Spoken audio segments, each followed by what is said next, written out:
We have got injury updates, roster moves, and a game preview for this Sunday's divisional matchup against the Arizona Cardinals.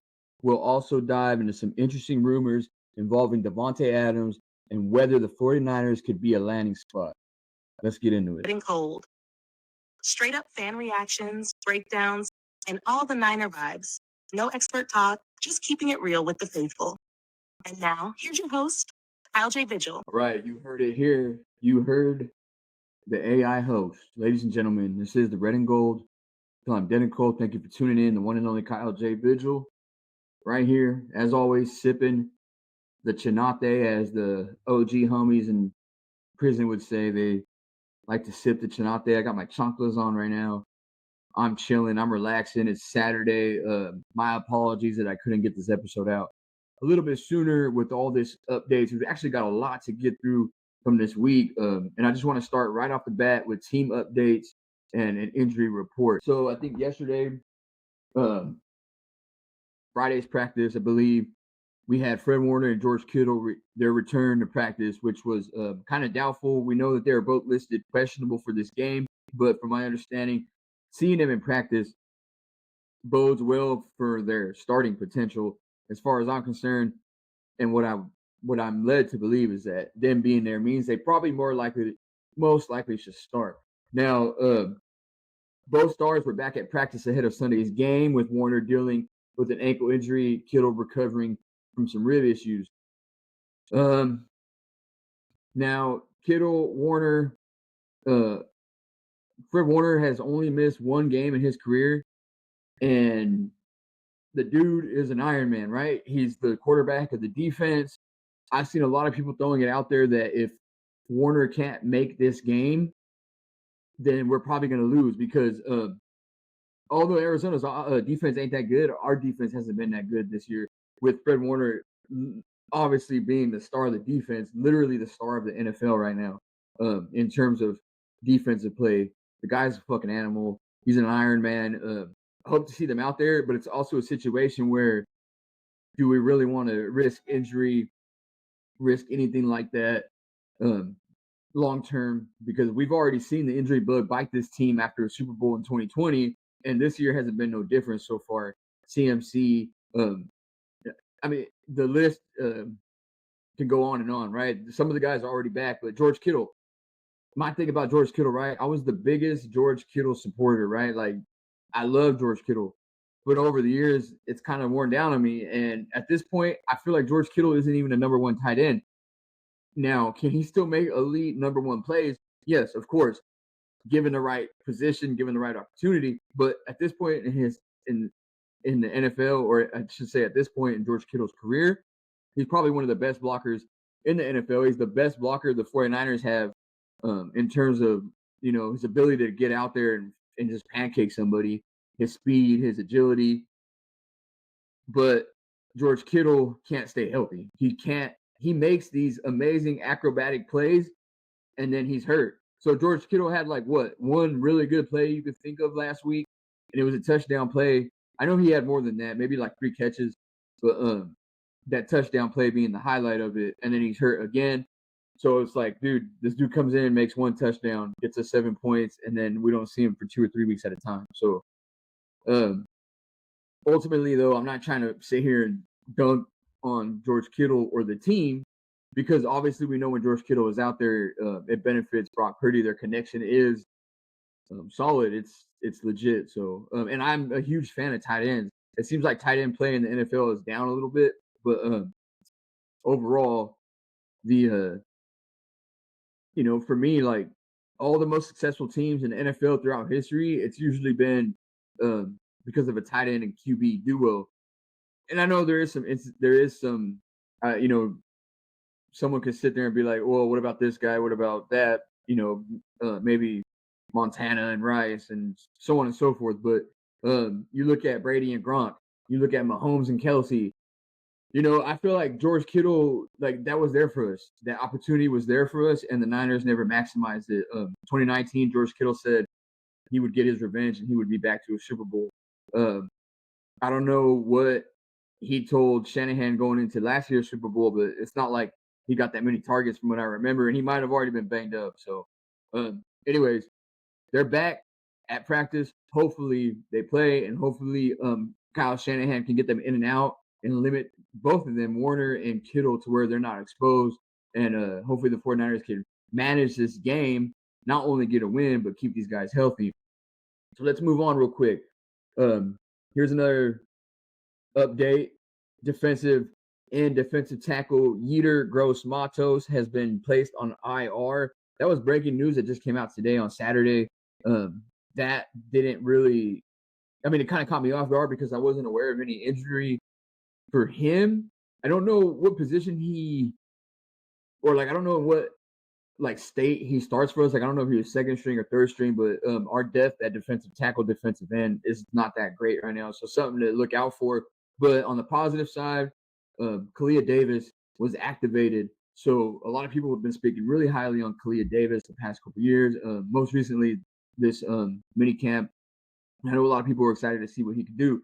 So again, Gross-Matos placed on IR with a knee injury. Defensive tackle Kalia Davis was activated from the IR and could provide some depth to the defensive line, especially with the defense battling various injuries and some other players just not maybe working out like we thought they were. I can't really speak to Malik Collins' production, but I know for sure Leonard Floyd isn't what you all thought he was. They are what we thought they were. I seen that video pop up in my feed last night. Talanoa Hufanga, Jordan Elliott, D. Winters have all been cleared to play. Shanahan confirmed no injury designations for these players, solidifying defensive depth for Sunday. The secondary position, I made a post earlier this week. 49ers posted some pictures from practice this week, and they posted a bunch of them. They put a bunch of them out there publicly. They were all in black and white. Actually looked pretty fucking dope. I'm not really one to jump on the nut riding and like hyping the games week to week. I'm always waiting to see what happens Sunday. But I took the post where it's Lenore, Ward, and Hufanga. And that's not even counting Jair Brown and Malik Mustafa, because I think those guys are going to be some young stars in the future. If if things keep going their way, they keep getting all these opportunities and all that playing time, it's only going to benefit them. But I said I think this is the best secondary we've legit had ever. In my recollection, I'm talking from all three positions essentially, well, four positions. We got some really good safeties right now, I feel. Talanoa Hufanga still knocking off some rust, maybe a little timidity there. I don't know what it's like I can never put myself in that. I know what it's like to have plantar fasciitis, so I know what Eric Armstead is going through in Jacksonville and what he went through on the Niners, because that should be fucking my foot up. But to come back from an injury like that, we got to give these guys some time. But I still feel like this is one of the most solid secondaries we've ever had compared to the past, where some of these 49ers corners were getting paid hundreds of thousands of dollars, maybe millions of dollars a year, just to get burnt and give up touchdowns, which is something I could do. And that shit used to frustrate me the most. To see some high-level cornerback play, man, I'm really a huge fan of that. And shout out to our secondary, and again, just covering the depth, right? You got Jordan Elliott, that's defensive line. So back to the defensive line, Kalia Davis, Jordan Elliott. So some guys to keep an eye on this week. D. Winters, linebacker. I've seen a lot of people dunking on Devontae Campbell, and I'm with it. I agree. I don't think that guy should be out there as much as he is. And Demetrius Flanagan Fowles, perpetual 49er. Maybe he's a friend of Shanahan and Deebo. I don't know. But I want to see D. Winters. Tatum Bethune is somebody I heard a lot about this week. And even Jalen Graham. I believe Jalen Graham was activated as well, which I might have written down in a note. But if I don't cover that a little bit more, I believe he was either activated or brought back from the Commanders, and I think he's on the practice squad. So something to keep an eye on, but I don't know if we'll see him this week. But be interested to see a little bit more of D. Winters too.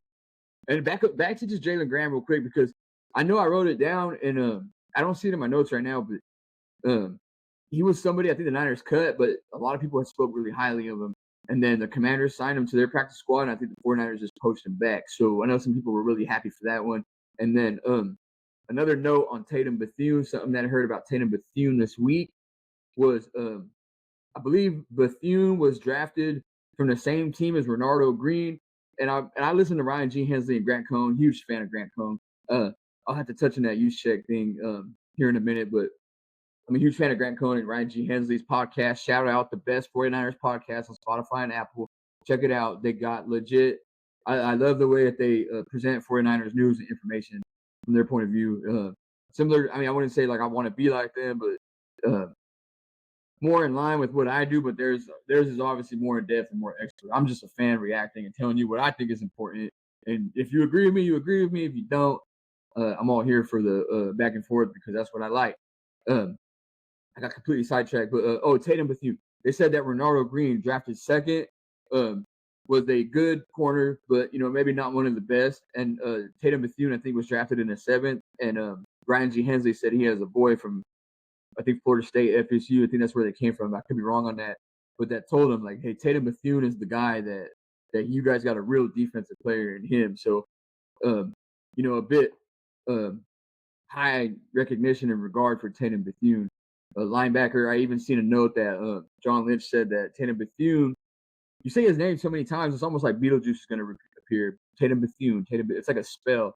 But that he could play the green dot linebacker, Mike linebacker, in place of Fred Warner. Shouldn't Fred Warner be able to play? So another thing to keep our eye on. Let's move on to some other roster moves and some contract talks here. Tariq Owens was re-signed to the practice squad. Another player similar to the Jalen Graham situation that I know some people kind of, maybe thought they seen some good things out of Tariq Owens, son of wide receiver great Terrell Owens, former NFL diva, if you ask me. But Tariq Owens, heard some good things about him. Welcome back, T.O.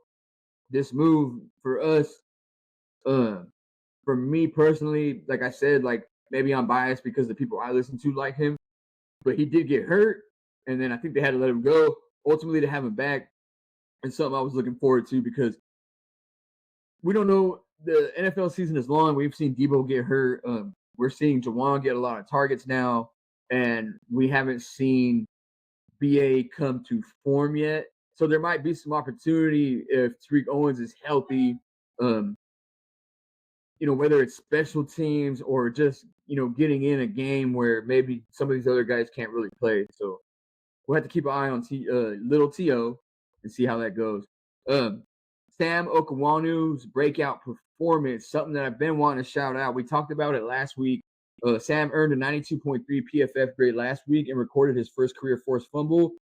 Again, a defensive line position, another player, next man up mentality, stepping up in lieu of these injuries and making the most of his opportunities. And we got to recognize that. That's what you like to see.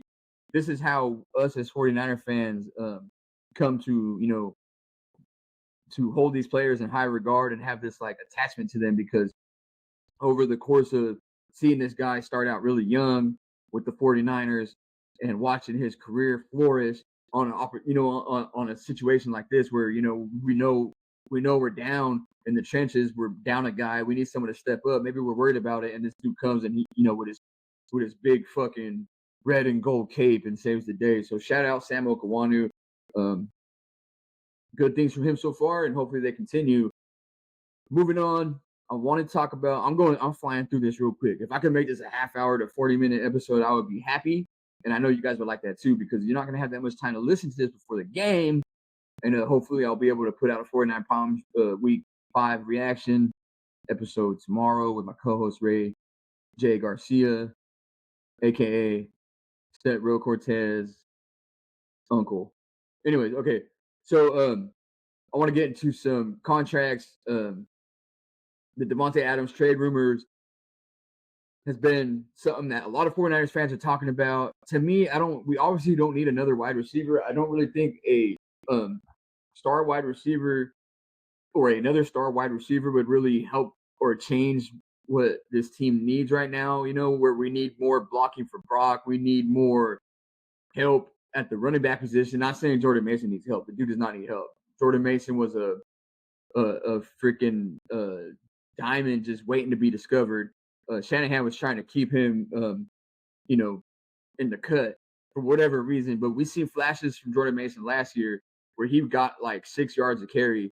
And I remember not just me and, my show and us talking about it, but seeing it all around the internet. They needed to play Jordan Mason more. and we all knew this was eventually going to happen to Christian McCaffrey. We'll talk about CMC, the bilateral Achilles tendonitis, the buzzword for this week. If you wanted to sound smart about 49ers, two things you talked about this week was Brock Purdy's stats. You hit everyone with that big time throw percentage. I don't even know what the fuck any of that is. EPA and all that stuff. If you want to talk numbers and sound smart, all you got to do is, or if you want to sound smart about football, you just got to throw those numbers out at people. And then, because no one's really going to check you or call you out on it. Like, how are you going to make somebody prove those numbers? And then the other thing you wanted to sound like, if you wanted to sound like you knew what you were talking about this week, you used the word bilateral Achilles tendonitis.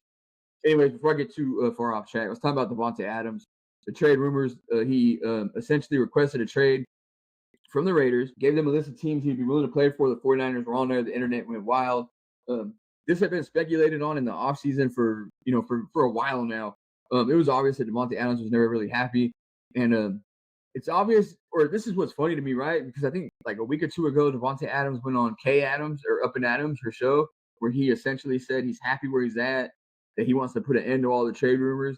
Just for him to turn around and do this, which is very funny to me, because it's why you can't believe anything that these players, I think they're given scripts. I think they're told to stick to the scripts. They essentially work for a company, and you represent that company. So I think that's why some people get upset when players act a certain way.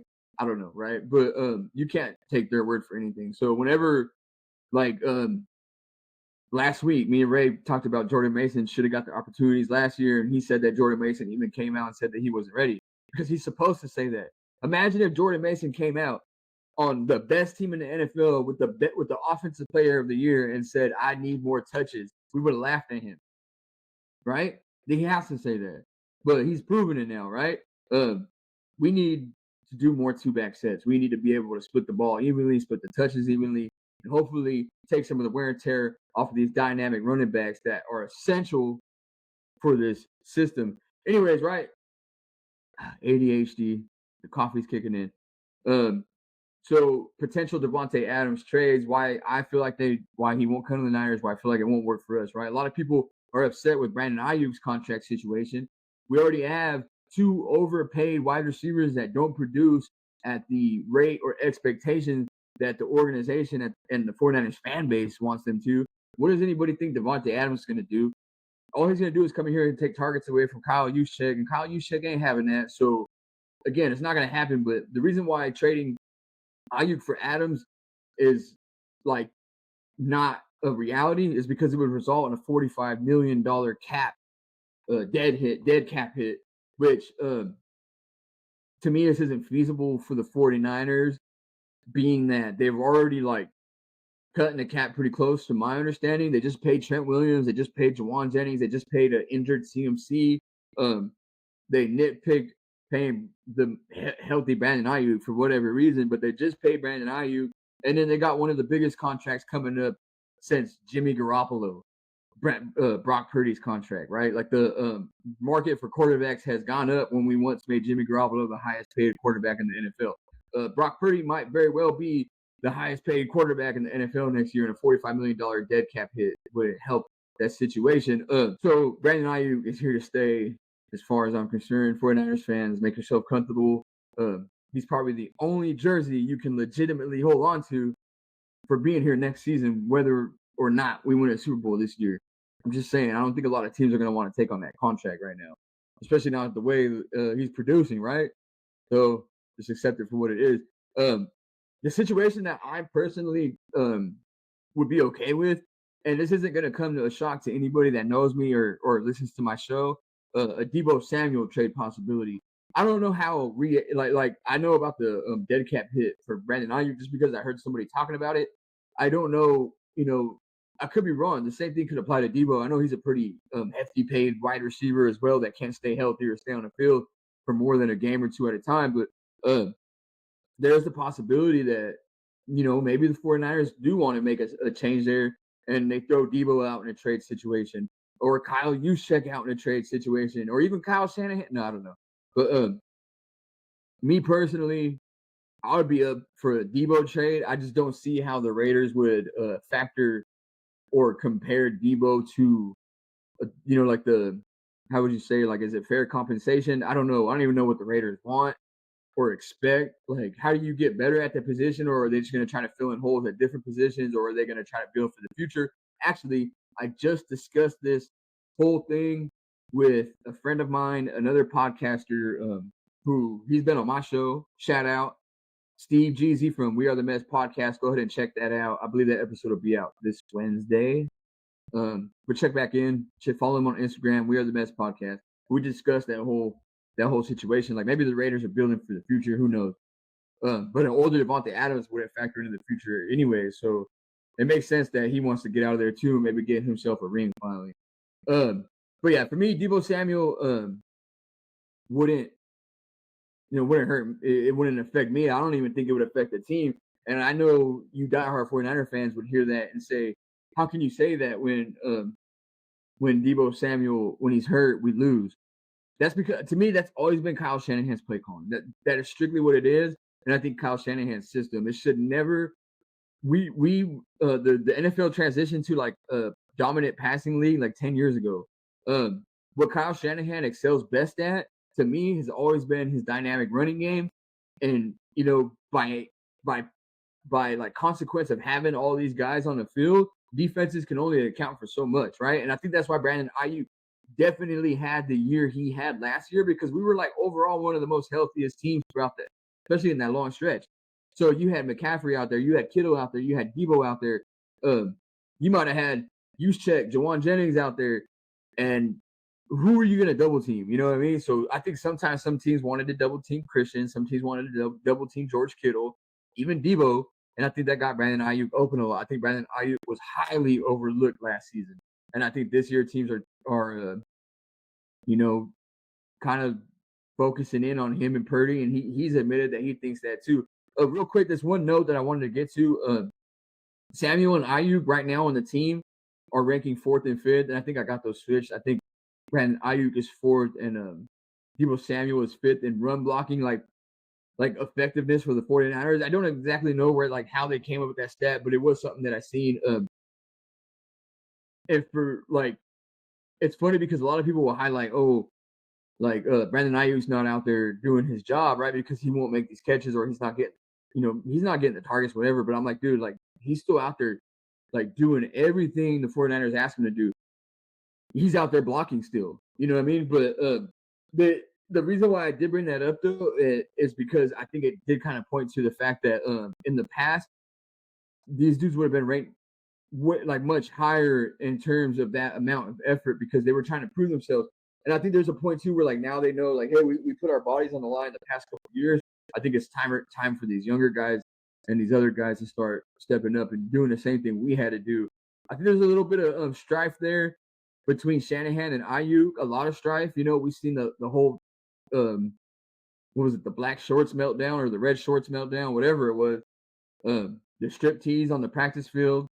We've seen all that, and I'm pretty sure there's some issues going on there with Shanahan, Brandon Aiyuk, and we've seen it from Deebo in the past. But it seems like Deebo and Shanahan's relationship never was affected by it. But it does seem like Brandon Aiyuk's has.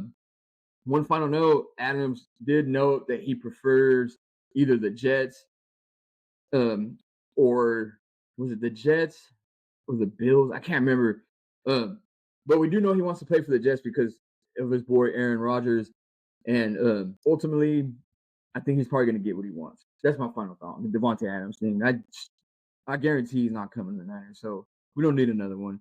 Let's move on real quick. I really wanted to get into the Christian McCaffrey Achilles situation because it's an ongoing issue. Again, I touched on it earlier. The buzzword of the week: bilateral Achilles tendonitis. Stemmed from a calf strain week 17 last season. One of the biggest issues for me that keeps coming up, and I can't take credit, full credit for the whole, whether it's just a theory, it could be speculation, it could just be pure speculation, but knowing that he was hurt and banged up at the end of last season, the 49ers knew or had some inkling that he wouldn't have been able to be 100% healthy or play effectively, maybe even practice effectively. As soon as I think the first OTA or mini camp, whenever the team first got together, CMC was the first one to hold out. And this is kind of like me just kind of freestyling here for a second, right? Like I'll come back to Christian, but the fan base, right? The fan base didn't react to it, right? And I'm not mad at Christian. I'm not mad at the organization. I'm not mad at the fan base. I'm not mad at myself. But in hindsight, CMC was the first one out of Jawan, out of Trent, out of BA this season to hold out, ask for more money, right? After having a successful season last year, he more than deserved it. He put the team on his back. The team, they used him as a workhorse. He deserves his money. He deserves to be secure. Now, the issue was whether or not, there is some type of favoritism. Why were they so quick to pay this guy who maybe they already knew he had an injury? And then we got the whole Brandon Aiyuk contract situation, the Trent situation that took to the last minute to figure out. And these do affect the team. We're sitting at 2-2 right now. We can't act like none of this affected the team. We're sitting at 2-2 with a potential loss coming tomorrow. I don't think this win is 100% guaranteed. We've already proven to ourselves that nothing is guaranteed when it comes to the 49ers this season. But I said I was kind of going off on a tangent there. The 49ers fan base is really upset with Brandon Aiyuk, right? They're upset with the fact that he went about it the way he did to get the money he deserved. It doesn't seem like anybody is upset. You shouldn't be upset with Christian McCaffrey at all, but it doesn't seem like anybody's upset with the organization for even like doing this to this extent, right? In hindsight now. But at the time too, but then I'm like, okay, imagine they said we're not going to pay CMC. The fan base would have went wild. That would have been way too much drama. And I really do think that the 49ers are a team that tries to avoid as much drama in the NFL as possible. And I'll get to that. That's my next topic, right? I feel like they really don't want their business out there. It's really weird. It's almost like politics. Like they really try to play stuff close to their vest or their chest or however that phrase goes. But it's really weird to me. Anyways, I just think that that's not. I just find it so funny that the fan base can be so hard on Brandon Aiyuk for what he did. They don't hold it against the organization whatsoever. But it is, and I know like it's gonna be cringy or even cliche to like bring up the race card, which I don't. I know like I say I shouldn't do that or like I don't really care because I really don't. But it is funny that they were so quick to jump on the Christian McCaffrey, contract extension, and they hesitated on Trent and BA for so long until the last minute, affecting the team, in my opinion, right? Because we've seen them do it last year with Nick Bosa. Still haven't seen the results for that one. We've seen it happen with Deebo. It's just a trend that the 49ers continue to do. But let me see. It's a disturbing trend that brings up a thought where I heard somebody, maybe even Grant Cohn, talking about this, where if they had opened up the extension discussions with these players mid-season, they would not only save a lot of money, they would save a lot of off-season drama, and they would be able to focus on the main goal. Again, right, I'm not in there. I don't know the details of these contracts. I don't know how any of that works, but I am more of a players fan. I believe they deserve every fucking penny they should get, right? Because they are the ones out there putting their body on it. And yeah, the coaches are the ones in the office doing the late night hours. Maybe not. I don't know, but they still get paid and compensated, pretty well, from my understanding. So I'm always going to be for the players, and I'm all here for Christian McCaffrey. It's just interesting to see, like right now, where we're at, right? With or without Christian McCaffrey, it seems like this offense still can produce, right? Week 1, we did pretty well. I think we put up like 30 points. Week 2, in a loss, we still put up like 24 points. Week 3, the loss against. Oh wait, no. Week 2 was the loss against Minnesota, right? I think that was the ugly one. But yeah, we had the Rams, and then week 4, we had the George Kittle touchdown. I think maybe a Jordan Mason rushing touchdown. For the most part, it's the red zone that we're not seeing a lot of production out of, where I think once Christian McCaffrey is healthy, he would definitely make an impact in. But we're seeing Jordan Mason step up to the plate and be a freaking star. So moving forward, we don't want to see Jordan Mason end up in the same boat. So I'll be happy to see Christian McCaffrey get back on the field earn his contract and stay healthy for the long term. Because if the 49ers want any hope of winning a Super Bowl this year, they're going to need as much help as they can get down the stretch, right? So let this take its time. Let the speculation and all that stuff, like the theories and the rumors, it's just going to continue to swirl. What do they say? If it don't come out in the rinse, it comes out in the wash, or if it don't come out in the wash, it comes out in the rinse. My phrases and euphemisms are terrible, but again, I wanted to bring this up because everyone was talking about it, the bilateral Achilles tendonitis. Like, how long have the 49ers known? How bad is it? Is it closer to a Dre Greenlaw injury versus, is it more of a precautionary thing where, again, we're not even in a rush. Jordan Mason is filling in more than exceptional in the running back role. We just need to get some help for Jordan Mason. Been hoping. We've seen the Tariq Owen signing. We've seen some other pickups this week, but no running back pickups, which is weird. So we'll have to see what the 49ers do there. And again, just shout out that German doctor that I don't know what they did, but hopefully they did something well or did something good for CMC.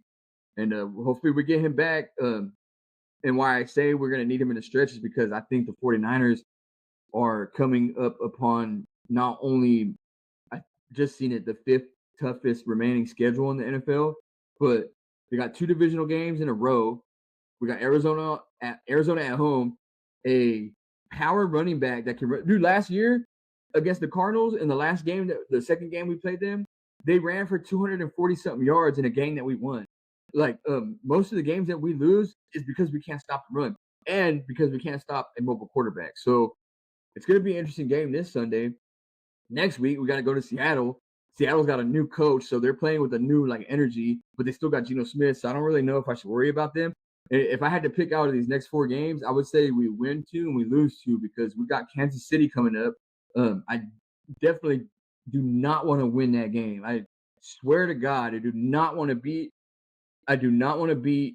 Patrick Mahomes in Kansas City in the regular season. It would mean nothing, and it would just be a slap in our face.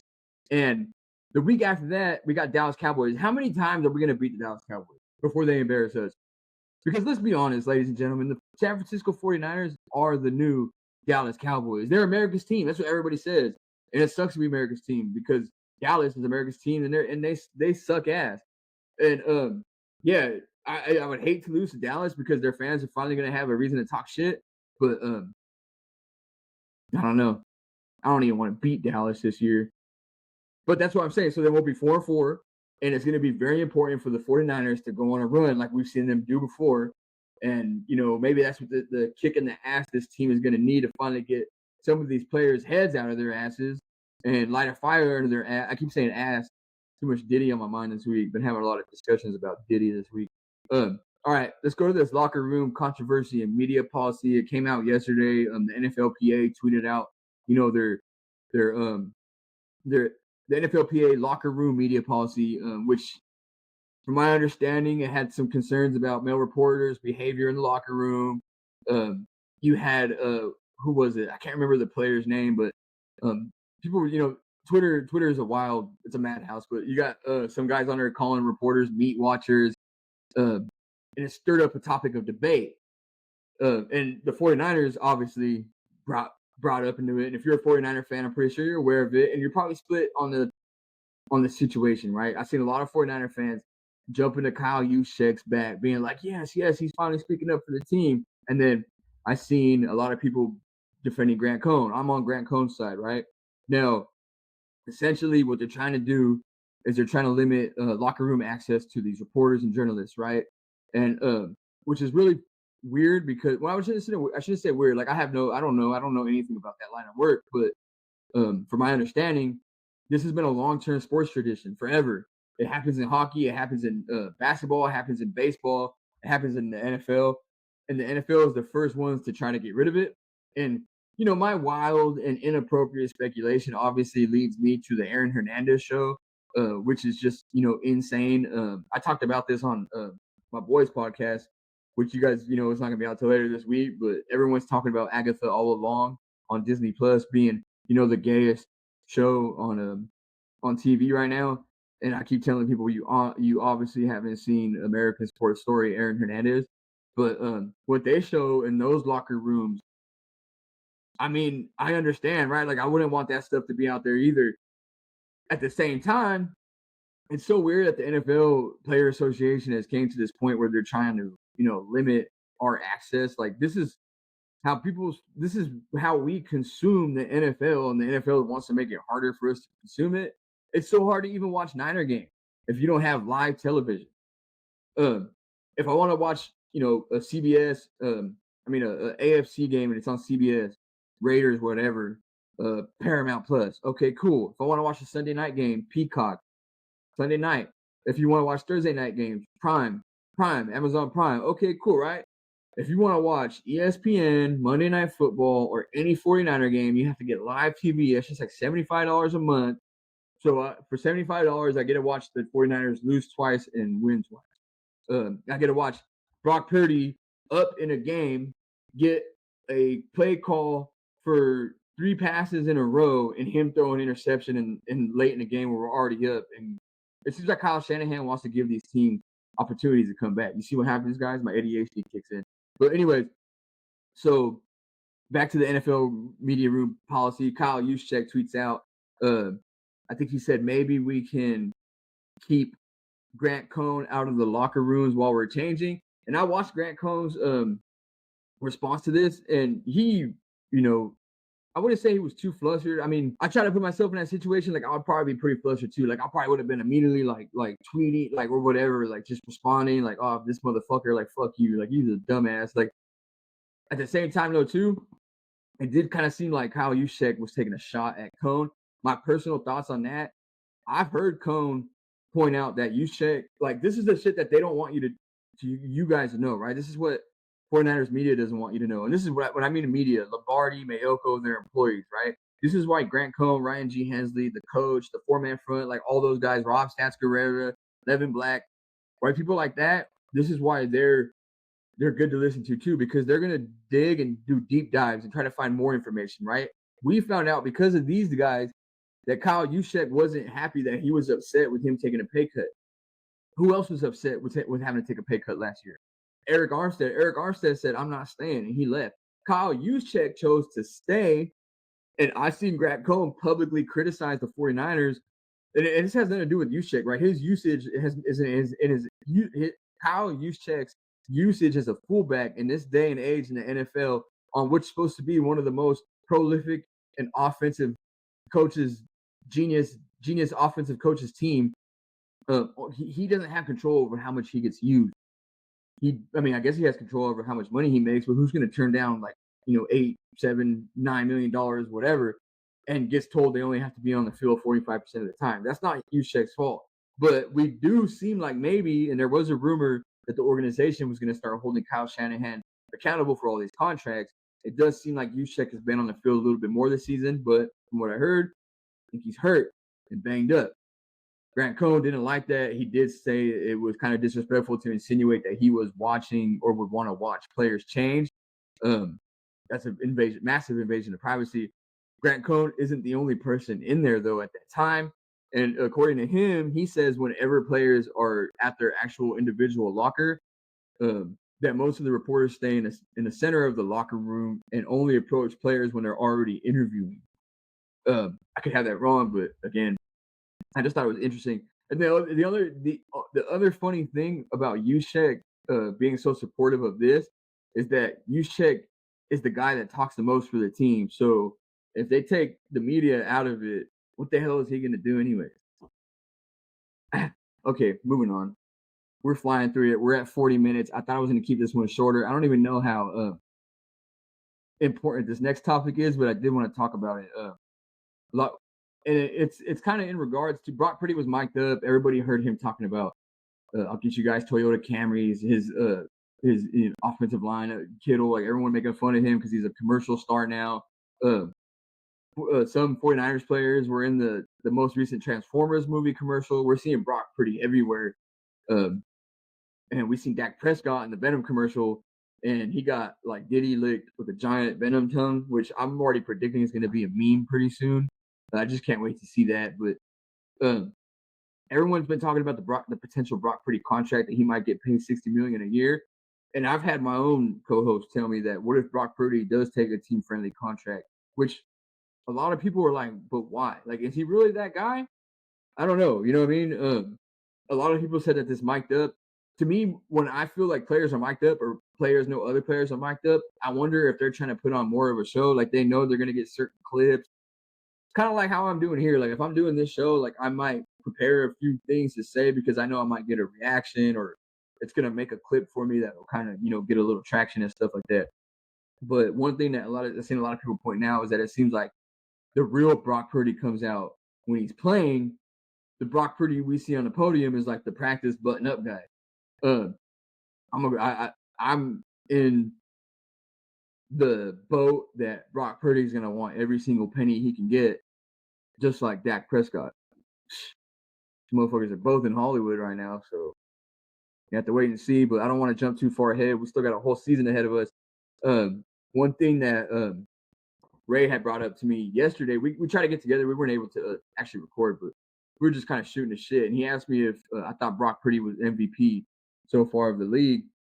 And my personal opinion is he's probably like, yeah, if you look at his stats, like I think he has more passing yards than Patrick Mahomes. Like we've seen that he has like the highest passer rating in 25 starts by like 0.1% of Patrick Mahomes. Like, but at the same time too, the results aren't the same. And we've seen Purdy get a lot of recognition in MVP talk last season. Like he did everything. Like he was being hated on week to week. A lot of people were doubting him. And then all these conversations, I don't know why people were doubting him. Richard Sherman, Ryan fucking Clark, Nick Wright, like people hating, people supporting. And then the MVP talk started. And then Brock Purdy had an epic meltdown on Christmas Day, prime time, threw 4 picks, maybe 5. I can't even fucking remember. After that, he didn't get the MVP talk. He was even in talks for some offensive player of the year. Obviously, CMC took that one. And then we get to the Super Bowl, and Brock Purdy, even though he had like a decent Super Bowl game, it's not like he put the team on his back. It's not like he was out there, directing plays, making audibles. Like there was points and times in that Super Bowl where we could have won that game if Brock Purdy had taken over. You know what I mean? Like if he had just said, you know what, I'm not going to use this play call. I'm going to audible out of this. I can already see the defense has made a read and knows what we're doing. I don't know, right? The Super Bowl is a whole nother fucking discussion, but we're still pissed off. I'm still pissed off about these last 2 losses, even though we won last week. I was nitpicking all week, but yeah, Brock Purdy didn't win the Super Bowl. So this week we've seen a lot of that again, right? Why are people still hating on Brock Purdy? Look how many times he's proved it, but look how many times he's failed to prove it when the NFL world expects him to prove it the most. Versus Mahomes, who's risen to the occasion multiple times, right? So Brock Purdy's going to get more opportunities. But do I think he's the MVP of the season right now? No, I don't even know if he's in like the voting conversation. Like it's too early to start the votes, but I mean, like I see a lot of people talking about Derrick Henry. But more likely than not, if Brock Purdy continues on this trajectory, it looks like he's projecting to have better numbers than last year, which he set like franchise records last year. So I kind of doubt that will be realistic on a week-to-week basis. He's going to have some bad weeks. He's going to have some bad games. It's a long season. It's only been a month. I'm not crowning nobody just yet. I'm a huge Brock Purdy supporter. I think he's the best quarterback we've had under Shanahan. And I think he does give us the best chances of winning the Super Bowl if Shanahan just lets him cook. But I wouldn't say he's the MVP of the season right now. We're 2-2, and Sam Darnold is balling the fuck out, and he beat us, ran all over us. If I don't, you know what I mean? Like I would never thought I would say that, but that's where we're at. And I'm gonna end on that note and move on to the game preview for the 49ers versus the Cardinals this Sunday. All right, welcome back. Thank you for tuning in. RGDC podcast, 45 minutes in. This coffee is just zooming through me right now. We're going to do a 49ers versus Cardinals game preview brought to you by the Red and Gold on Dead and Cold Podcast Network. Arizona has 76 first downs versus 92 for the 49ers. 613 rushing yards versus the 49ers 567. Now, I think our offense is obviously, producing at a higher level. We're getting more first downs. We're able to move the ball. That's one of the things we've been able to see on a week-to-week basis is the offense is able to move the ball. Something very typical of Shanahan's offenses, a lot of TOP, time of possession, milking the clock, but not a lot of offensive or touchdown scoring, I should say, especially in the red zone. Kyle Shanahan loves to settle for field goals. I seen something that says like we're scoring 24 points a game. You guys got to understand like 10 of those, or I should say 30 of those points, whatever the fuck the score is, 4 times 24, almost 100 points. Like a third of those are all field goals. Kyle Shanahan's fucking specialty. And I didn't even touch on special teams, right? Which might be an issue in this game. Um, One of the biggest things for this team, for the 49ers right now, like our biggest weakness is special teams. And that's what really comes back to bite us in the ass. And one thing I've just been dying to say, I just have to get this off my chest. For whatever reason, I don't care who the fuck is back there. I don't care who our punt returner or kick returner is. The return of Trent Williams, which is something I was hating on all offseason. They should have never brought Trent Williams back, and I hope it blows up in their face. But Trent Williams is back this week. The 49ers put the word special in special teams, man. The special teams fucking suck. But not to go too far off track for the offense, I feel like our offense is obviously better than the 49ers. Who's a better quarterback? We just talked about that. Is Brock Purdy MVP of the season so far? Kyler Murray's been doing somewhat, okay. Kyler Murray is an explosive quarterback. He's a quarterback that can go off in game and can really turn it up. I think he's just too short. He's a midget. It's hard for him to perform. But Brock Purdy's not that big either. So it's going to be a battle of short quarterbacks, short kings this week. And I think both of these QB's legs can make a huge difference because we're going to have two. I think this is going to be a high scoring game. I think these defenses are going to suck this week. And I think both these teams are going to run all over each other um, unless some way, somehow, both of these teams try to figure out a way to shut down the rushing because James Conner and Jordan Mason are literally maybe right now some of the best running backs in the NFL. I've always liked James Conner. That dude's a beast. I want to say that Arizona literally does have the best rushing attack in the NFL. Last year, they ran for like 249 yards on us in a loss. So something to really keep an eye on, especially with all these players being banged up on the defensive line. And then if Fred Warner's not out there, they might just run free all over us on Sunday. But Fred Warner potentially returning from injury. We know we won't get the official update until like 15 minutes before the game. So, we'll have to wait and see what happens. But he's having a fucking year, right? He's having a great year. We talked about if Brock Purdy is an MVP favorite. I think Fred Warner should be an MVP favorite, not even just defensive player of the year. The way Fred Warner is playing, he has kept this team in both of those losing games. It's the 49ers offense that can't maintain drives, put the defense back out there. This defense is already beat up. Depth is the issue, and we got some young guys out there. They're going to get exposed when they're on the field for a lot. When they're on the field consistently, with 3 and outs back to back, that's never going to be a good sign. And that's how these guys get banged up. Sam Okawanu, another player, returning. He had a huge game last week, so hopefully he can continue that this week and help us in the run game. And then again, right, you have old ass Buda Baker and Kaiser White leading in tackles for the Arizona Cardinals. I don't think their defense is that good. Just like our defense is our defense is a lot better, but our defense has shown that it's not anywhere near as good as it was last year. They made a step in the right direction with the blitzing and maybe rushing more than 4. Maybe they should rush 5, especially against these mobile quarterbacks. So it's just a quick preview, not much of a breakdown per se. I personally feel like this is a game that can go either way depending on momentum, but being at home does help. And I really feel like special teams is going to be a difference tomorrow. My official, I've been trolling on the internet and on Instagram because I know people. I just get engagement and I like talk, just kind of going back and forth with guys. But I said this game is set up to be another L. Like if you look at it the way it is, it's all set up. The 49ers were complaining about the heat. They asked for some last minute adjustments and they didn't get it. So I feel like that's kind of like step one towards taking an L. We seen it last year when the 49ers were complaining about the field conditions in the Super Bowl. They didn't get what they want and then they took an L. So hopefully the heat isn't why we lose. 49ers, stay hydrated tomorrow. So by the time you guys listen to this, the game might already be over. However, let's put myself, I mean, I'm a 49ers fan, and ultimately I want to see them win. But with this specific team right now, I do know that a regular season game is like the ultimate goal. We can win. This is my whole mentality going into this season compared to last season was I said we're gonna get the number one seed. I said we're gonna win the division, get the number one seed. We're going to the Super Bowl. I said we were gonna win the Super Bowl. This year, I'm saying, okay, don't even, yeah, as beneficial and important as a number one seed is to the 49ers, to a team in general, and like, how much it increases your odds and chances of winning a Super Bowl. Yes, like I agree. But I think the 49ers at this point, it's just about getting through the regular season as healthy as possible and getting to the playoffs. Even if that means it's only winning 10 games, we might not win the division. But as a coach, you're not telling your players that, right? You're telling them, hey, look, this is the situation we're in. We're 2-2, and we have 2 divisional games coming up. We're already 0-1 in the division, and we haven't won a single NFC game. This game is very important, right?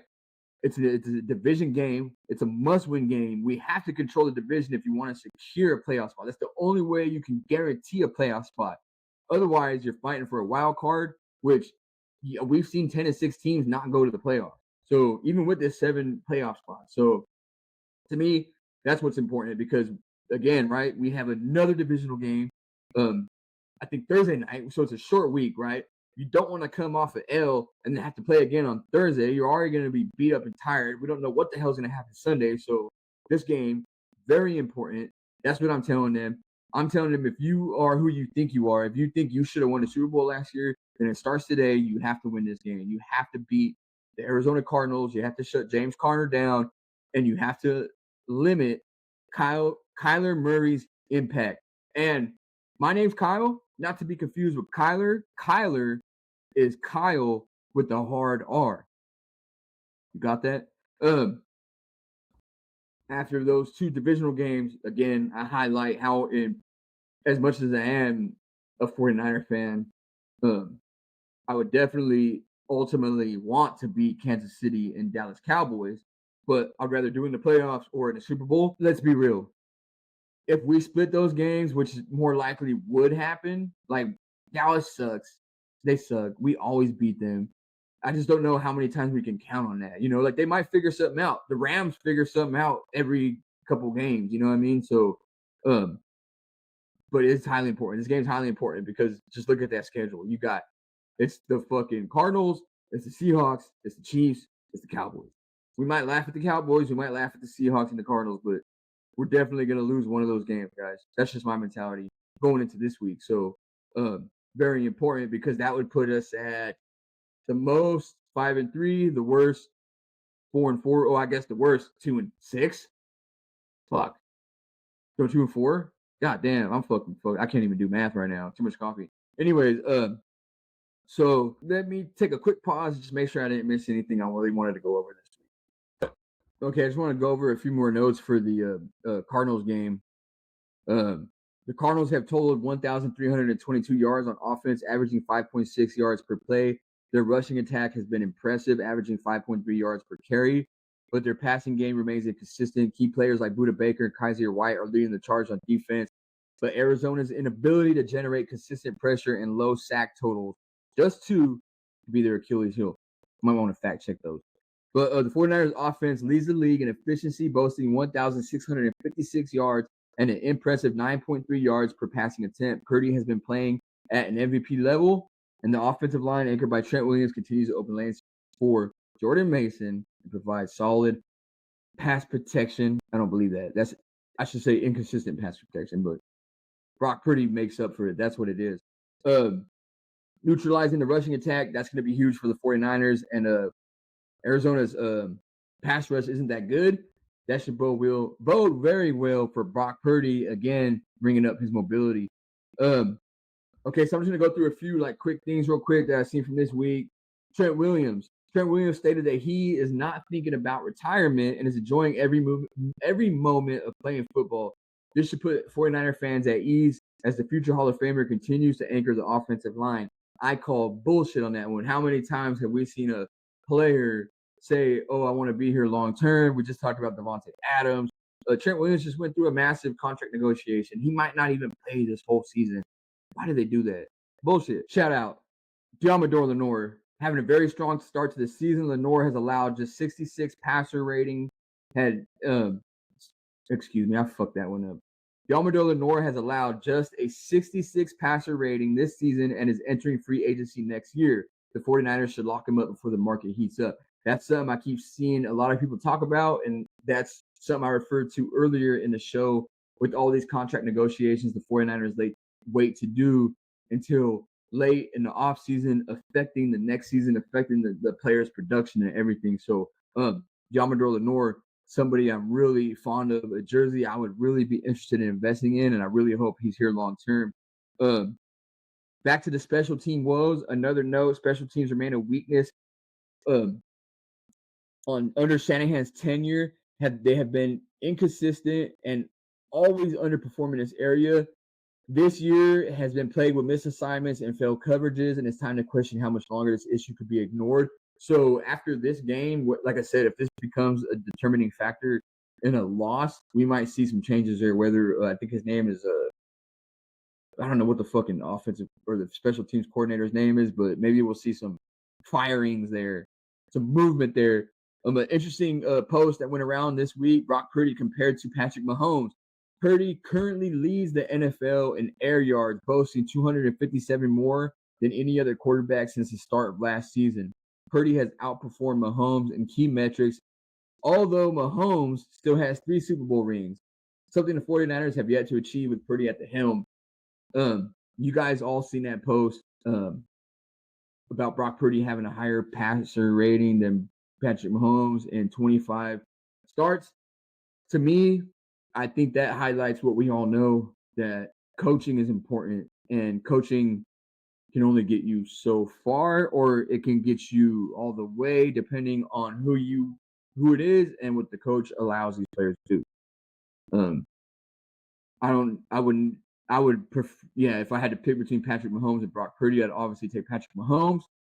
But to me, that proves that Brock Purdy is who we think he is, and maybe he will be given an opportunity to finally take over one of these games, or take over a Super Bowl and take us to the motherland, the promised land. Another note that some of you may have missed this week regarding wide receiver rookie Ricky Pearsall, Slick Rick, was designated that he would be eligible to return to practice, although the 49ers did not elevate him. He remains on the non-football injury list, which is weird because he got shot.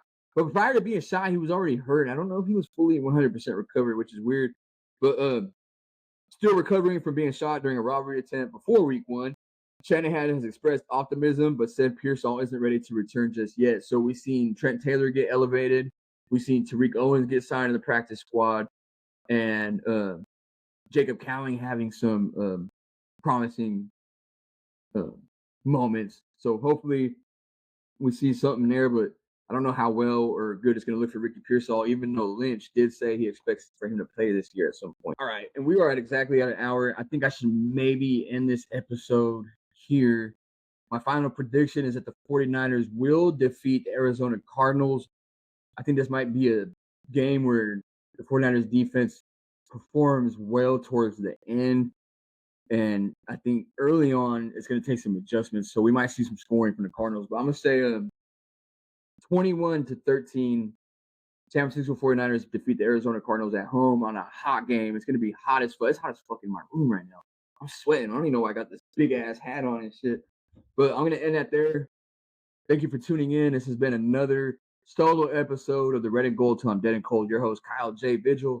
As always, go 49ers, and I will see you all soon. Before I leave, do me a favor. If you're not following me on Instagram, follow me now and head over to Spotify. Head over to Spotify. Follow me on Spotify. Trying to get them Spotify followers up. My YouTube followers up. Follow us on YouTube. You can find the links in the bio. It's all there for you guys. Go ahead and check it out. Thank you for tuning in. See you all soon.